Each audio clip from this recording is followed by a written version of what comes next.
দিনে উদযাপন করছি মে দিবস, ইন্টারন্যাশনাল ওয়ার্কার্স ডে। বিভিন্ন ঘরে বিভিন্ন জায়গায় মানুষ সেটা উদযাপন করছে। তো আমাদের যে আজকের যে মূলত যে সাংবাদিক সম্মেলন করার যে উদ্দেশ্য, সেই সাংবাদিক সম্মেলন করার উদ্দেশ্য হচ্ছে আমরা মাঝে মাঝে সাংবাদিক সম্মেলন এখন করছি। আপনি জানেন যে ব্যাংকিং ব্যবস্থার উপরে একটা অন্যরকম ব্যবস্থাপনা হওয়ার একটা প্রচেষ্টা চলছে সরকারের তরফ থেকে। এটা আজ নয়, এটা বহুদিন ধরে 1991 সাল থেকে শুরু হয়েছে, কিন্তু এখন দেখা যাচ্ছে অত্যন্ত প্রকট হয়ে যাচ্ছে ব্যবস্থাটা। কারণ হচ্ছে 2021 সালের বাজেট সেশনে আমাদের মাননীয় অর্থমন্ত্রী নির্মলা সীতারামন তিনি বলেছিলেন যে দুটো ব্যাংকের ডিসইনভেস্টমেন্ট করবেন। তার পরবর্তীকালে আমরা শুনেছিলাম যে ব্যাংকগুলোকে মেগা মার্জার করে দিয়ে সারা ভারতবর্ষে অন্তত 4টে ব্যাংক করে দেওয়া হবে, বাকি ব্যাংকে তার নাম নিশান মিটিয়ে দেওয়া হবে।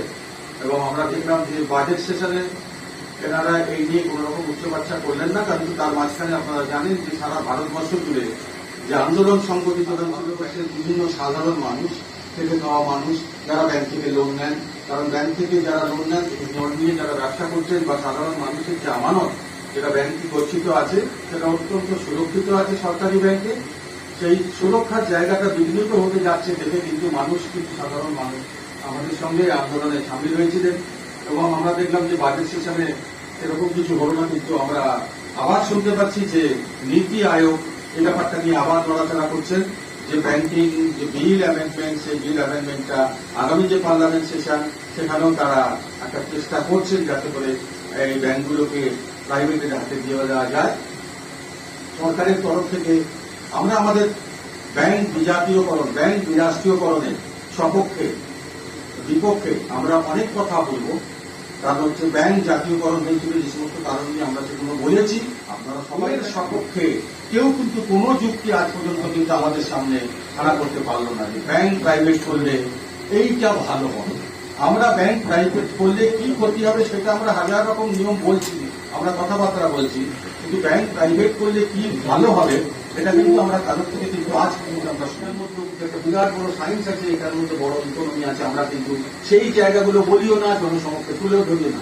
2008 সালে গ্লোবাল রিসেশন হয়েছিল, সারা পৃথিবী জুড়ে অর্থনৈতিক মন্দা হয়েছিল, যার ফলে বিদেশ থেকে যারা টাকা পেত এবং যারা ইনফ্রাস্ট্রাকচার লেন্ডিং এ কাজ করত, আপনার সেই আইডিবিআই, সিডবি, যারা ইনফ্রাস্ট্রাকচার লেন্ডিং মানে হচ্ছে বড় বড় ব্রিজ তৈরি করবে, বড় বড় পাওয়ার সেক্টর তৈরি করবে, সিমেন্ট সেক্টর তৈরি করবে, মানে যে লোনগুলোকে পরিশোধের সময়সীমা হচ্ছে 15 থেকে 25 বছর, মানে দীর্ঘমেয়াদী যে লোন, এই দীর্ঘমেয়াদী লোনগুলো কিন্তু আগে কিন্তু দিত ইনফ্রাস্ট্রাকচার সেক্টরে লেন্ডিং এর ক্ষেত্রে কিন্তু ইনফ্রাস্ট্রাকচার ব্যাংক, আইডিবিআই, সিডবি। 2008 সালে যেহেতু গ্লোবাল রিসেশন শুরু হলো, ফরেন কোম্পানিগুলো তারা কিন্তু টাকা দিল না, যার ফলে তখন কি আর রাস্তা তৈরি হবে না, ব্রিজ তৈরি হবে না, সিমেন্ট 9,00,000 কোটি টাকা, হ্যাঁ সরকারি, এই 8 থেকে 9,00,000 কোটি টাকার এই 1,000 কোটি টাকা, এই 8 থেকে 9,00,000 কোটি টাকার এনপিএ কে তার রেজলিউশন মানে তার সমাধান করার জন্য এই সরকার 2016 সালে একটা প্রকল্প নিয়ে এলেন, NCLT, national council for law tribunal. তার মাধ্যমে কিন্তু এটাকে যেটা করা হলো যে এই বড় বড় যে লোনগুলো, অনাদায়ী যে ঋণ, সেগুলোকে এর আন্ডারে পড়বে এবং তার রেজলিউশন হবে, তার থেকে উসুলি হবে। আমরা খুব আশায় ছিলাম যে এইবার অন্তত আমাদের কিছু ঋণ উসুলি হবে। আপনারা বলবেন তাহলে লোনগুলোকে দিয়েছিলেন কি করে? দিয়েছিলেন হচ্ছে আমাদের পরিচালন ব্যবস্থায়, কিন্তু সেখানেও একটা বিরাট বড় অদল বদল ঘটে গেছে। ব্যাংকের বোর্ডে, ব্যাংকিং কোম্পানিজ অ্যাক্টের মধ্যে আছে, ব্যাংকের বোর্ডে অফিসার ডাইরেক্টর বলে একজন ডাইরেক্টর থাকতেন এবং ওয়ার্কম্যান ডাইরেক্টর বলে আরেকজন প্রতিনিধি থাকতেন, যিনি কিনা অ্যাওয়ার্ডটা মানে ক্লারিক্যালদের প্রতিমূর্তি থাকতেন। তারা কিন্তু যখনই ব্যাংকের বোর্ডে কোন রকম কাজকর্ম হতো তাদের মতাদর্শ নিয়ে কাজকর্ম হতো। আজকে আমরা কিন্তু 2016 সাল থেকে ব্যাংকের বোর্ডে কিন্তু আমাদের কোনো প্রতিনিধি নেই, আমাদের কোনো প্রতিনিধি নেই। একই কথা বলছিলাম, ওই এনসিএলটির মাধ্যমে হেয়ার কার্ড বলে একটা জিনিস এলো, নতুন জিনিস, এখন তো অনেক কিছু নতুন নতুন টার্মিনোলজি ইউজ হয় না। হেয়ার কার্ড, হেয়ার কাটের মানে হচ্ছে একটি কোম্পানি তার 64,000 কোটি টাকার মধ্যে মাত্র তাদেরকে দিতে হয়েছিল 4,000 কোটি টাকা। এইরকম আরো অনেক পরিসংখ্যান আছে, পরিসংখ্যান দিয়ে আমি শোভা নষ্ট করতে চাই না। সেখানে এসআর স্ট্রিট থেকে শুরু করে আমি যেটা বললাম যে প্রচুর ইয়ে আছে, আমরা এয়ার ইন্ডিয়াও তো তাই হয়েছে, ওই পরিসংখ্যানের মধ্যে আমি যাচ্ছি না। তো এই ব্যবস্থাটা আমরা যেটা মনে করেছিলাম যে ব্যবস্থাটা একটা সদর্থক জায়গায় আসতে যাচ্ছে, কিন্তু এখন আমরা দেখলাম এগুলো কর্পোরেটদেরকে তোষামত করার জন্য, তাদেরকে সুবিধা করার জন্য কিন্তু এই কাণ্ডগুলো ঘটছে। আর আপনি আগামী কিছুদিন পরে দেখবেন ব্যাংকগুলো কিন্তু বিক্রি হবে এদের হাতে। হ্যাঁ, নেক্সট কোর্স অফ অ্যাকশন হচ্ছে, আমরা কিন্তু আন্দোলনে রয়েছি, মানে বহু কাল ধরে আমরা আন্দোলনে আছি। 1991 সাল থেকে যখনই প্রাইভেটাইজেশন, গ্লোবালাইজেশন, লিবারালাইজেশন এসেছিল এবং তার ফলশ্রুতিতে যখন বিভিন্ন নিয়ম এসেছিল, আমি সেই নিয়মগুলো এখানে বলতে চাই না, অ্যাসেট ক্লাসিফিকেশন অ্যান্ড রিকনস্ট্রাকশন, এগুলো আমি বলতে চাইছি না। তো তখন থেকে কিন্তু আমরা প্রতিবাদ করে আসছি, কিন্তু এই বর্তমান সরকারের সময় আমরা দেখেছি তাদের আগ্রাসী ভূমিকা, যে যেন তেন প্রকারের ব্যাংকগুলোকে আমি বিক্রি করে দেবো, ব্যাংকগুলোকে আমি প্রাইভেট করে দেবো। এই মতো অবস্থায় আমরা কিন্তু যখন বাজেট সেশনের আগেও কিন্তু আমরা দুদিন ব্যাপী আমরা মাইনে কাটিয়ে হরতাল করেছিলাম।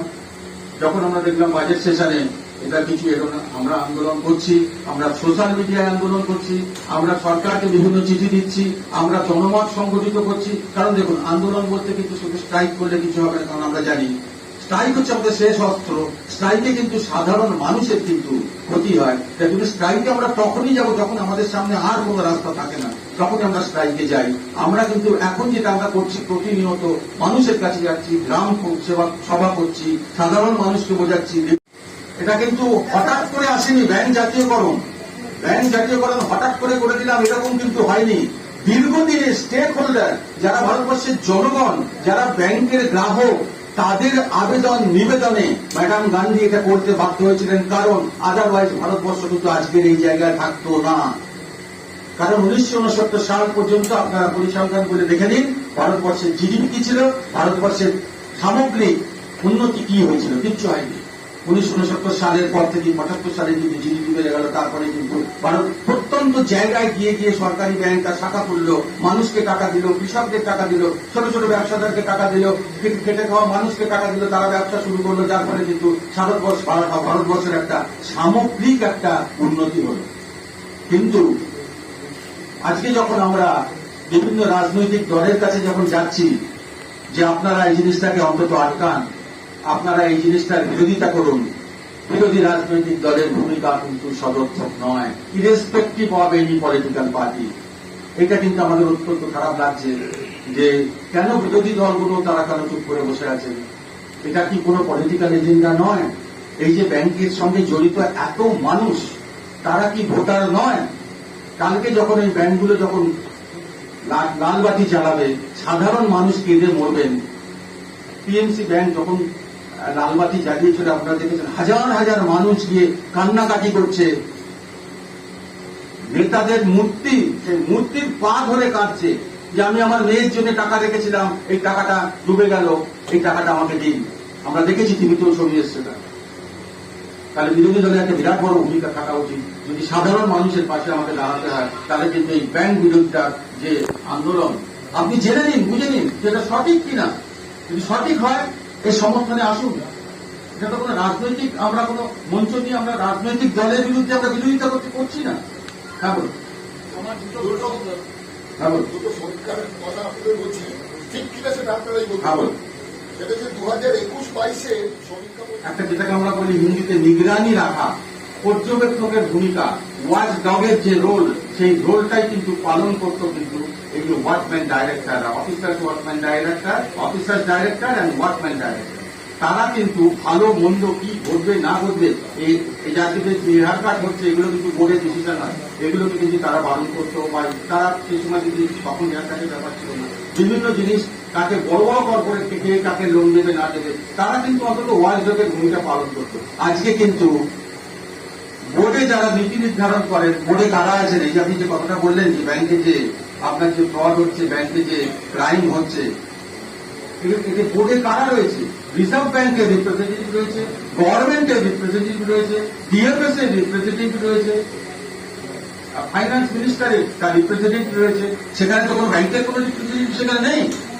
তাহলে তারা নীতি নির্ধারণ যেটা হচ্ছে, ব্যাংকারদের কোনো ভূমিকাই নেই। আজকে আপনি সমস্ত বড় বড় যে কোনো ফ্রড হয়েছে, যেটা বললাম এদিকে সিপিআই সেটা খুলে দেখে নিন, এটা এত বড় একটা ফ্রড, সেই ফ্রডে কিন্তু নিচু তলার অফিসারদের কোনো ভূমিকাই নেই, নিচু তলার অফিসারদের কোনো ভূমিকাই নেই, সমস্ত উপরের তলার অফিসারদের ভূমিকা। যার জন্য আমরা বারবার বলছি সরকারদের কাছে যে রাজনৈতিক যে একটা যে বলা হয় ইনফ্লুয়েন্স, সেই ইনফ্লুয়েন্সটাকে কমান, রাজনৈতিক ইনফ্লুয়েন্সের থ্রু দিয়ে বিভিন্ন লোন যে হয় সেগুলোকে বন্ধ করুন। আর আপনি যে আমাদের কথা বলছেন এবং এমন নয়, সংসদেও কিন্তু তারা বলেছেন, সংসদেও ব্যাংক প্রাইভেটাইজেশনের বিরুদ্ধে সমস্ত পলিটিক্যাল পার্টি, সে আপ থেকে শুরু করে, সে আকালি দল থেকে শুরু করে প্রত্যেকেই কিন্তু সংসদে কিন্তু আওয়াজ ওঠাচ্ছেন, কিন্তু যে আওয়াজটা উঠানো দরকার সেই আওয়াজটা উঠছে না।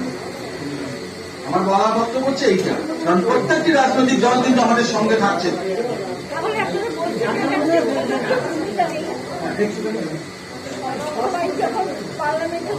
যোজনাগুলো, সেই স্কিমগুলোকেই আমাদের কাজ করার জন্য কিন্তু আমাদের অধিকাংশ সময় চলে যায়, কিন্তু আমরা জানি এটা আমাদের রাজনৈতিক, আমাদের এটা অর্থনৈতিক আমাদের দায়বদ্ধতা, সেই দায়বদ্ধতা থেকে আমরা সেই কাজটা করি। এবং সেই কাজটা করতে গেলে যে আরও যে কর্মী নিয়োগ দরকার, এই কর্মী নিয়োগের জন্য আমরা কিন্তু বারবার বলে আসছি, কিন্তু কর্মী নিয়োগ সে তুলনায় হচ্ছে না, কারণ আমরা যে কাজটা করি সেটা কিন্তু অলাভদায়ক কাজ, কিন্তু সেই কাজটা করতে গেলে আরও যে মানুষজনের যে দরকার, যে নিয়োগ দরকার, কর্মী যে আরও হওয়া দরকার, সেই সংখ্যায় কিন্তু আমাদের তত কর্মী আমরা পাচ্ছি না। রাজনৈতিক দলের কাছে যাচ্ছেন, আপনার কি কোনো রাজনৈতিক দলের কাছে কোনো ডেপুটেশন দিয়েছেন যে আপনাদের বার্তাগুলোকে লিখিতভাবে কোনো কিছু করা? আমরা প্রতিটি বিরোধী রাজনৈতিক দলের কাছেই আমরা প্রতিবেদন পাঠিয়েছি, আমাদের যে দাবি সম্বলিত পুস্তিকা আমরা পাঠিয়েছি, আমরা তাদের কাছে আবেদন করেছি, তারা আমাদের মিটিংয়েও আসছেন, বিভিন্ন রাজনৈতিক দলের নেত্রীরা আমাদের মিটিংয়েও আসছেন এবং আমাদের সঙ্গে গলা মিলিয়ে একই কথা বলছেন। আমরা সমস্ত প্রতিটি রাজনৈতিক দলের কাছে নিয়েই কিন্তু আমরা কাজ করছি। হ্যাঁ, আপনারা কি কেন্দ্রীয় সরকারের অর্থ মন্ত্রণালয়ে কোনো যোগাযোগ করেছেন বা তাদের সঙ্গে কিছু করেছেন? এই নিয়ে আমরা কেন্দ্রীয় সরকারের কেন্দ্রীয় অর্থমন্ত্রীর কাছেও চিঠি আমরা আগে পাঠিয়েছিলাম অল ইন্ডিয়া ব্যাংক অফিসার্স কনফেডারেশনের তরফ থেকে, যে এই যে আপনি যেটা করতে চাইছেন এটা কতখানি মানুষের পক্ষে, কতখানি অর্থনীতির পক্ষে সহায়ক, এই জিনিসগুলো জানিয়ে বিভিন্ন পরিসংখ্যান দিয়ে আমরা কিন্তু তাদের কাছেও চিঠি চাপাটি পাঠিয়েছি। তার সদুত্তর কি এসেছে? আমরা সাধারণ মানুষের থেকে স্বাক্ষর সংগ্রহ করেছিলাম এবং সেই স্বাক্ষর নিয়ে কিন্তু আমরা আমাদের প্রাইম মিনিস্টারের কাছেও পাঠিয়েছিলাম, অর্থমন্ত্রীর কাছেও পাঠিয়েছিলাম, যে সাধারণ মানুষ স্বাক্ষর করে জানিয়েছিলেন যে আমরা প্রাইভেটাইজেশনের বিরোধিতা করছি। ঠিক আছে, আপনার নাম? আমি Sanjay Das, all India nationalised bank officers ফেডারেশনের সর্বভারতীয় সম্পাদক।